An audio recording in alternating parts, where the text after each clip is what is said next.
Hi everyone, welcome back to lecture number 7, and today we are going to talk about television. So, in the previous class I introduced you to print media, especially in the Indian context, and today we are going to talk about electronic media and television.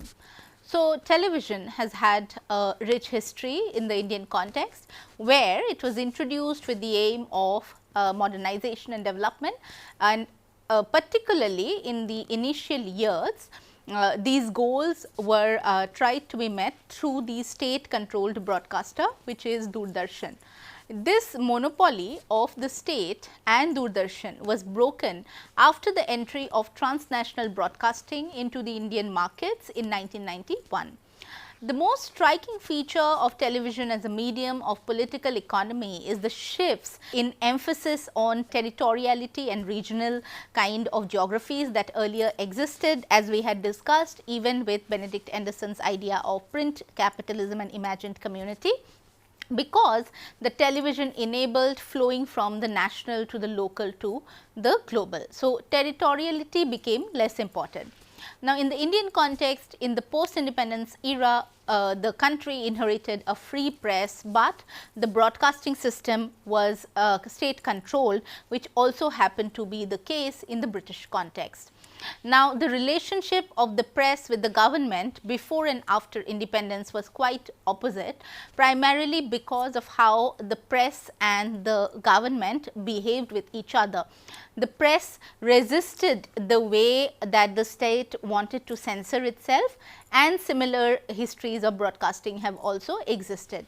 Media has been used for focusing on development issues. For instance, in the third, fourth and fifth 5-year plans, mass media was used along with traditional forms of media to take messages of development to the general public.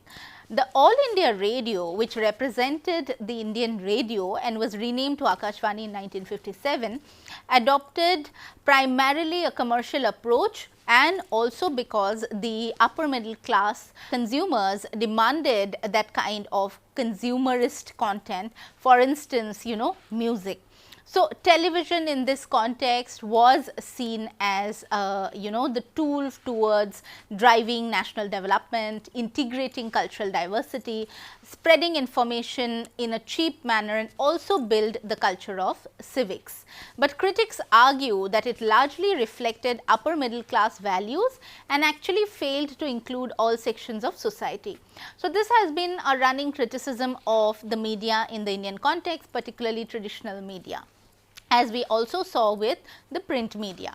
The satellite instructional television experiment SITE aimed to improve primary education, teacher training and awareness on agriculture and health related issues, but was discontinued after a year and was replaced by regional centers broadcasting educational and national integration content through the state channel Doordarshan. Now, one can see that the aim in the initial years of the television, including this SITE, was actually driving social change. The 1982 Asian Games marked a turning point in TV broadcasting because color television was introduced, and what then happened is a history that needs more in-depth discussion. Now, because Doordarshan was centered in Delhi, it had become very urban, metro-centric, and also promoted mostly Hindi ideas of nationalism and identity and cultural consensus through its programming. Transnational broadcasting and media globalization challenged the national integration project and promoted hybrid kind of programming, which shifted TV away from what was the original developmental agenda. So, the monopoly ended in 1991 as India entered its economic liberalization era, and CNN's Gulf War coverage was followed by Star.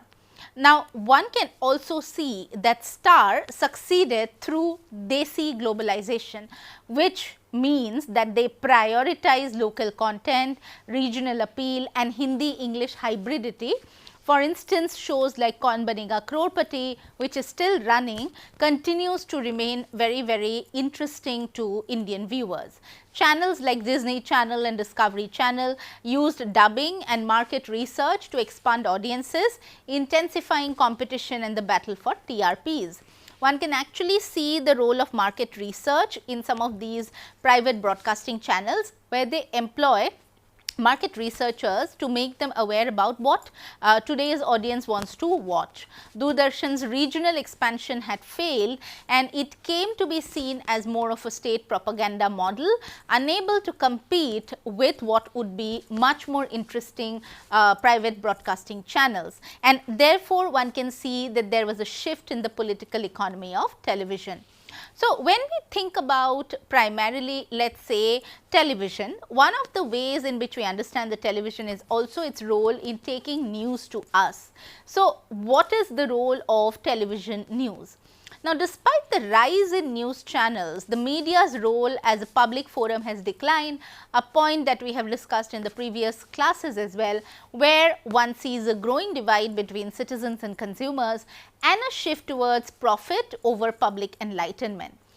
This has been critiqued, where it has been argued that media cannot only be reduced to economic, political or ideological functions, as these are interdimensionally connected, and Stuart Hall emphasized the power of news through the social production and construction of it, as well as in how it generates consensus. So, when we think about news, there is also a desire and a need to think about who controls what kind of news is produced. So, if one looks at TV news ownership patterns in India in the period 1991 to 2012, one can see that the launch of Aaj Tak in 2000 highlighted the potential of the Hindi news market, which prompted Star News also to shift from bilingual to Hindi broadcasting. TV news channels adopt different strategies, with Headlines Today targeting the youth and Star News positioning itself as a mass channel, alongside increased localization and recruitment of Hindi speaking anchors. The launch of CNN, IBN and Times Now after NDTV 24 and 7 intensified competition in the English news market. So, one can see that the Indian media market had diversified in the post 1990 era, as English, Hindi as well as several vernacular language news channels coexist. The Times Group expanded from print into broadcasting with channels like Zoom and Times Now. The regional news market grew very rapidly, especially in Marathi and Bengali segments, with networks like Sahara Samay. Today, we also have channels in many other languages. The growth of TV news in India was driven by increased viewership, expansion of cable and satellite homes, low entry cost, higher advertising spend, cheaper ad rates and a shift towards content beyond traditional news. One can see that these ownership patterns also reflect a change from broadcasting as state controlled to privately owned. Development programming continued to exist, but they performed poorly, with little effort to include the ordinary person, or what would be called the aam insan, while political news dominates due to its live and highly visible nature. Political coverage is split between what would be seen as serious, in-depth analysis and entertainment driven superficial treatment, and this would also target different kinds of viewers. Crime reporting has become very central to news bulletins, and there are also shows which primarily gained prominence, many of them like CID, Crime Patrol, etc., where one sees this intersection between awareness, education and entertainment. Terror related coverage is repetitive, sensational and a big part of how the media focuses on creating content, as you would remember that figures like Ajmal Kasab became recurring media images through what was also showed of the Taj attack in Mumbai. Business, sports, entertainment stories, they receive extensive coverage with separate segments and news anchors, editors specializing in bringing those news to us. Regional news, however, continues to remain outside these mainstream media channels, particularly when one thinks about either English or Hindi news channels. International news coverage also remains limited, and there is often a propagandist lens in that, especially when it comes to reporting on neighboring countries like Pakistan, Bangladesh, China, Sri Lanka, etc. News formats include hard, soft, spot, developing and continuing news, with trends like breaking news and events like the Indian Premier League, which blend sports, entertainment and news, where ideology is masked as objectivity. So, ideology is present, but it is also presented as an objective fact, and events like breaking news, for instance, change the way that we start consuming news. Yesterday, I was telling you in the previous class that when we think about print media, there was no idea of breaking news, because you will have to wait till the newspaper comes to your doorstep, and that is generally the next morning or maybe in the next evening, and then you get to read the news. But with television, there was an idea of the breaking news, which also meant that the media became an industry where every piece of information is news, it is breaking news. There is active competition between media houses in terms of who gets to relay the information first. News selection is shaped by the political economy of media and newsroom routines, including professional practices and everyday negotiations by journalists. What happens is that what is newsworthy, what becomes news, is dependent on the social and cultural factors that govern it. And in this context, let us also talk about workplace socialization, which becomes very central, with senior journalists training juniors in accepted newsroom practices. One can also see that the media houses and corporate houses, they offer internship practices where you are trained to become a media personnel in the future. The proliferation of media and communication courses in the country, where institutions like the Indian Institute of Mass Communication, etc., provide training in how you can become a media personnel. So, the idea of what is news, how media proliferated, that is also connected to this shift in the history of broadcasting, because television opened up several jobs, especially post 1990s, once with the rise of these new channels.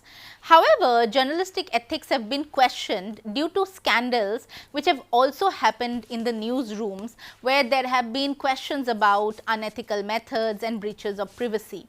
And the rise of live TV has created a culture of immediacy, which prioritizes speed and often also leads to trivialization of news. This problem is further actually extended because of how digital and social media operate, where every information is immediate. We are scrolling constantly on our phones, every information is at the tip of our fingers, and that also creates a sense of urgency, immediacy, etc.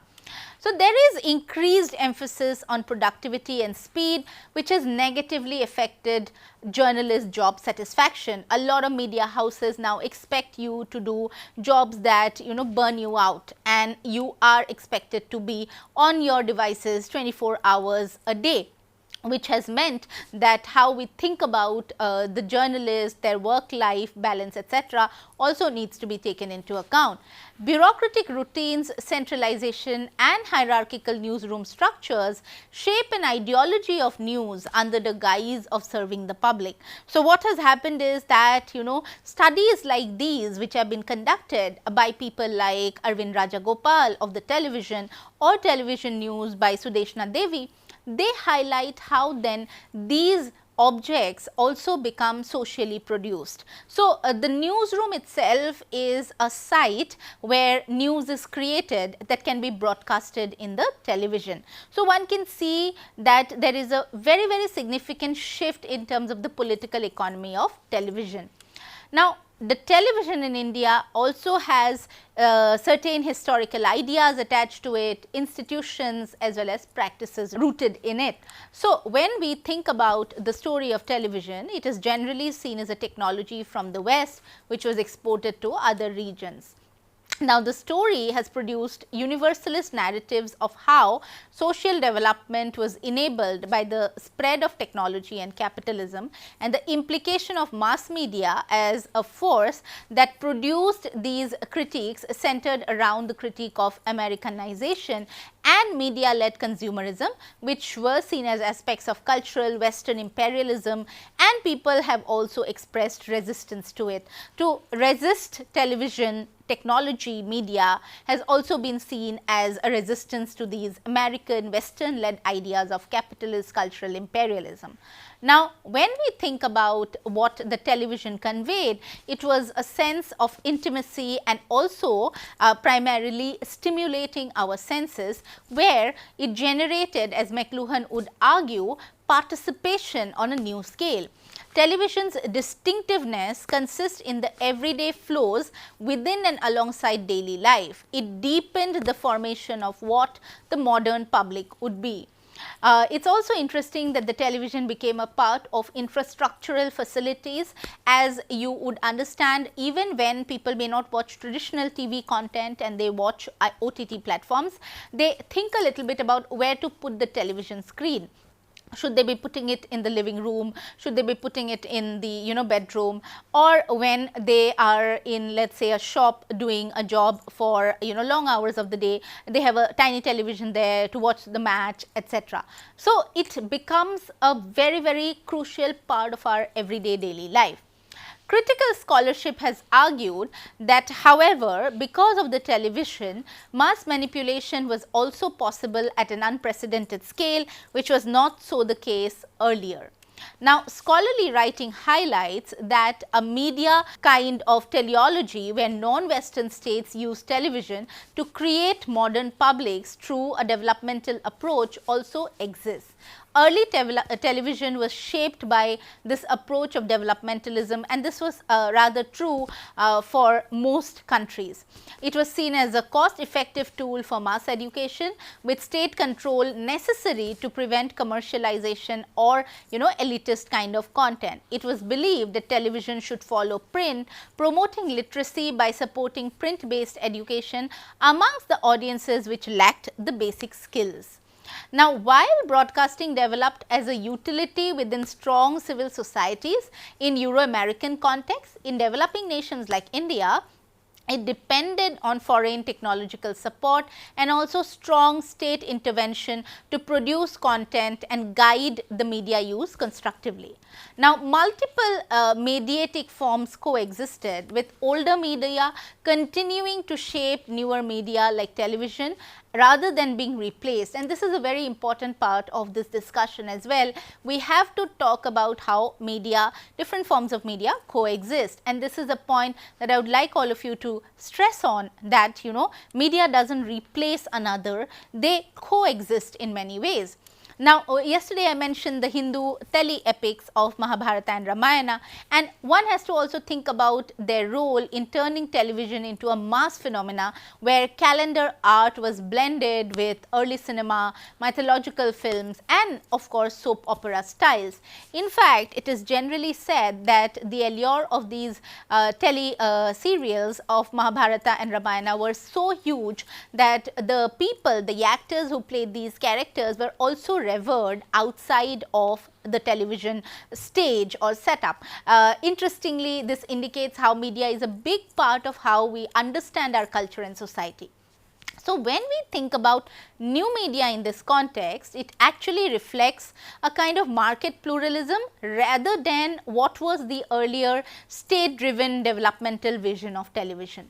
So, what we also have is this plurality of media that exists. Now, contemporary Indian television reflects market driven cultural regulation in a largely state free space, following earlier state led expansion of communication infrastructure. So, today there is the possibility of private players existing free of state control, and this broadcasting industry serves as a key site for understanding how media has played a central role in emerging forms of globalization, particularly in the Asian context. There has also been a major expansion of public communication through television and growing print markets in national and regional languages. Liberalization has not really removed censorship, but what has happened is that there is a transformation into informal cultural regulation, which is also often enforced by non-state actors with state support at the background. So, when there are objections raised to content, it may not be the state necessarily, but with backing from the state, but members of civil society or other non-state actors raising those issues. So far in this lecture, we have looked at the trajectory of the television, and we have tried to understand how we could interpret the changes in content of television. I will continue this lecture in the next class as well. Thank you.